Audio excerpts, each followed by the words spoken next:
Howdy friends, Wattwagon here, or Cynthia Carson. I'm an ultra cyclist, racer, and seeker of adventure. I'm headed out on a bikepacking trip with fellow ultra cyclists Stephen Davis and David Landis. Stephen is a part-time chef, full-time cyclist, and my other half. David is a route designer, event planner, and general community outreach enthusiast for the outdoors all over the world. He helped with the overall route design of our bikepacking trip. Our route follows the Endless Mountains Gravel Bikepacking Loop. It's a 430-mile adventure through northeastern Pennsylvania's scenic landscapes, encompassing Bradford, Sullivan, Susquehanna, and Wyoming counties. This mixed surface route features over 42,000 feet of elevation gain, traversing gravel roads, forest trails, and quiet country lanes. The loop is designed to highlight the region's natural beauty, cultural landmarks, and small-town charm that you'll see along our trip.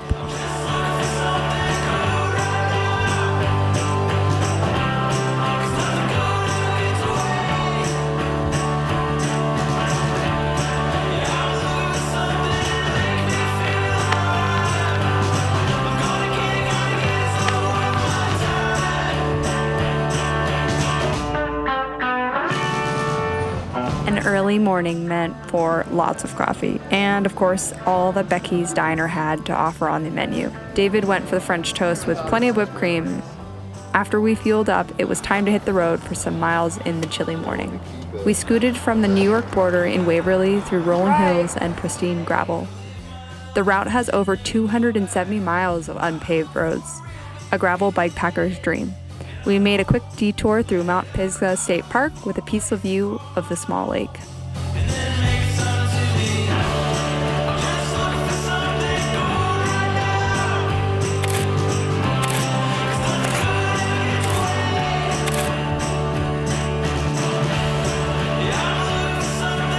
For lunch, we were treated to Vinny's Pizza, where owner and fellow cyclist Joe shared his pie artwork with us. He gave us the rundown on the area and shared a perfectly timed mocha pot of coffee.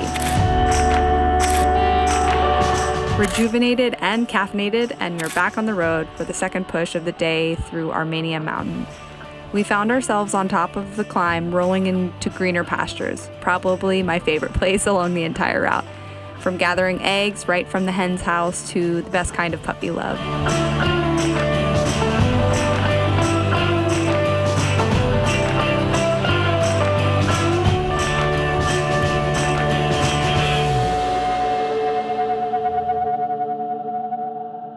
Oh, there's some that are right here. Okay. Yeah. The one leg, I was trying not to bother.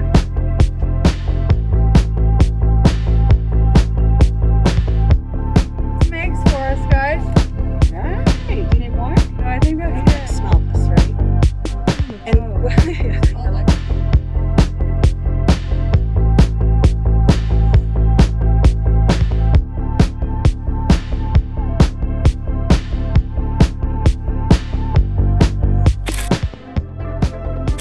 We learned about healthy soil, saw ginger growing with its roots, and all kinds of fun animals.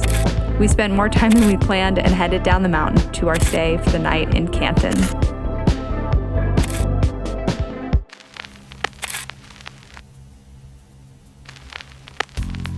Don't worry, with all the animals, we still had plenty of human interactions throughout the ride. We were joined for breakfast at the local diner, the Chatterbox. Well, it was more like we crashed the party, but they happily obliged. We had the pleasure of meeting Frank, riding 20 miles before sunrise every single day, no matter the weather, just because he loves it. And Eric, who brought the cinema back to life with his family and friends. And then started a local gravel club, because he believes this place deserves a cycling community. These aren't just locals, they're the soul of the region. When the rain came down, it was their stories that carried us forward. Their dedication to this region, and their warmth in welcoming us. Our breakfast crew, aptly named the Canton Cycling Club, or the Gravel Rats, helped out a portion of our ride that morning.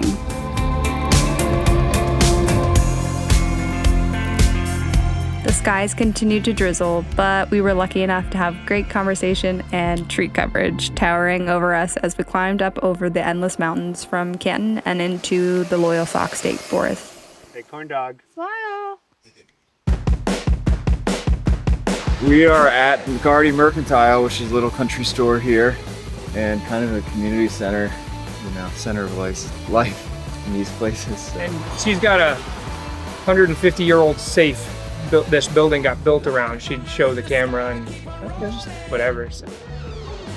We escaped the rain for a few minutes at the McCarty Mercantile for a warm cup of tea and a little history lesson. Bailey Circus had a safe almost identical. They had a horrible fire, the big Barnum Bailey fire. The gold bars and the money were down in the payroll. You checked to make sure there weren't any gold bars? Yeah, I did. We got a little tour of an old bank safe, 4,000 tons. Is that right? No. 4 tons. It's 4 tons. That's pretty wild. And it's a family passed down cafe over many, many years. It's a post office. Post office in here. They do live music on the weekends. Made pizza here. Homemade pizza. Back on the bikes, and we continue to roll on to World's End State Park. While at what is arguably the best view en route, we spoke with a park ranger who told us that after substantial clearing from many of the local sawmill businesses in the region many years ago, the Civilian Conservation Corps helped plant the second growth of trees we see today and many of the park facilities. We're at World's End State Park. That's where we are. We've got some fantastic hiking here. That would be a long time if you were trying to walk there. Sometimes that's a good thing if you don't want work to bother you. You're trying to escape that. And now we're going to keep riding till we get to our final destination this evening, which is in Dushore.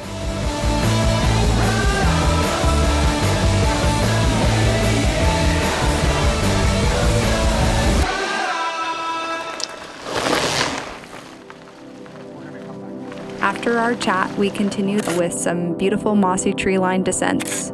The route took us past some amazing flowing streams that we could resupply our bottles with mountain fresh water.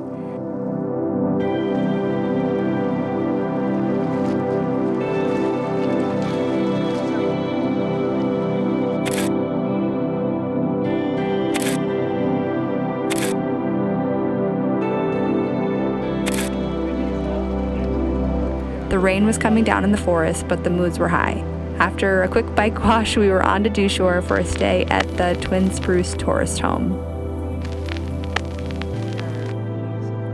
Becky's Diner might have some competition on the breakfast front from Twin Spruce, as hungry cyclists were out here trying to consume enough calories to get us around the route.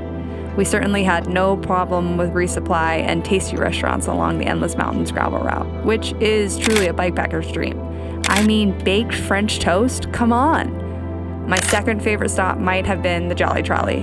The store has a bunch of fun tourist-style things like a life-size bear, coonskin caps, and the tie-dye Jolly Trolley hoodie that I basically wore the rest of the trip. And then we paid homage to the only stoplight in Sullivan County, just outside the Jolly Trolley.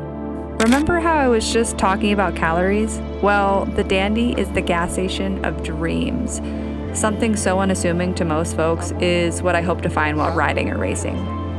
There are dandies all over the Endless Mountains region that have the goods for us bikepackers, and the food is delicious, at least when you're bikepacking, that is. Want to ride? It's a lot. Like there's this one spot up over here that's real pretty that I remember.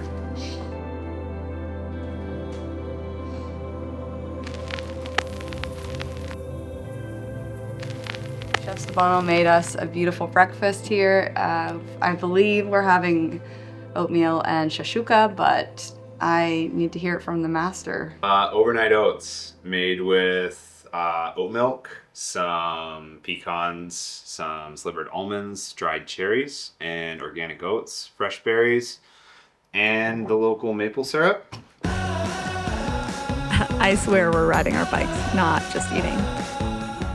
We rode our way up the hill from Tunkhannock to Brown Hill Farms. It was another trip highlight because I got to feed one of the baby Highland cows. They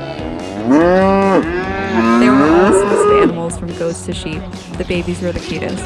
Brown Hill is a working farm, but a few times a year they plant tulips and sunflower seeds for the public to visit when they're grown.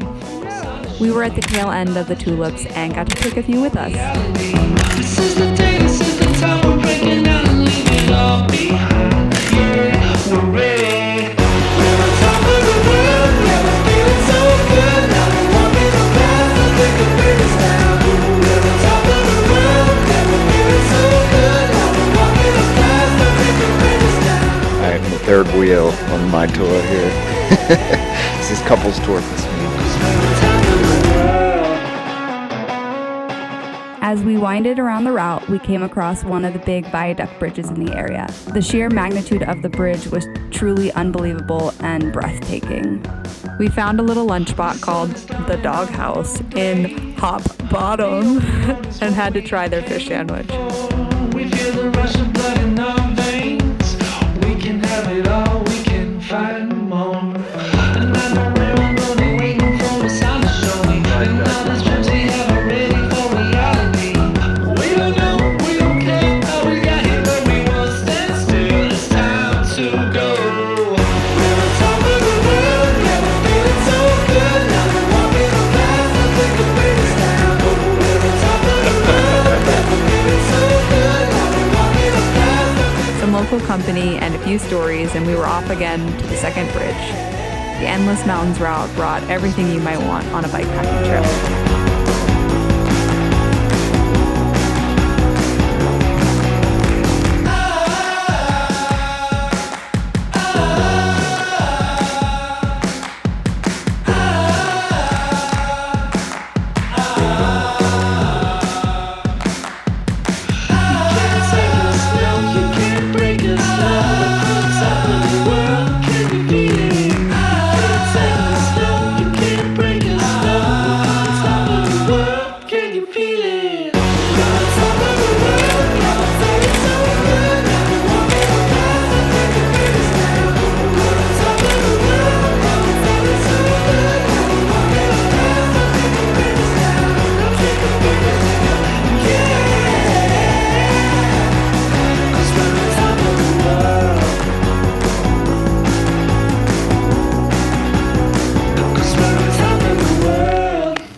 Well, we have a little bit of a shorter route today to finish up in Sulquehanna. So, some good rolling hills riding. 1 mile down the road. The last day was a wet one, but we found a few ways to make it better. We had a tour of the Grovedale Winery to cap off our bikepacking trip before our last roll into Towanda. Learning a bit about how grapes are grown and what's special to harvesting them in Pennsylvania.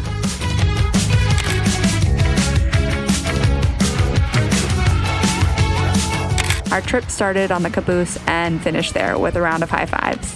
The Endless Mountains bikepacking route treated us to some beautiful scenery, amazing gravel, safe roads, excellent resupply with plenty of good home cooking restaurants along the way.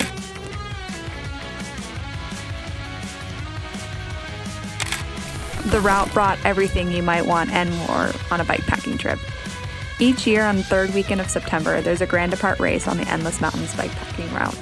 It can be toured at your own pace, as we did, or raced. We chose to take our time, soaking in the scenery and character of the towns we passed through.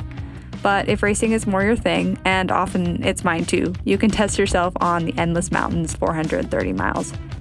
There's also a shorter 250-mile option for those looking for a weekend overnighter getaway.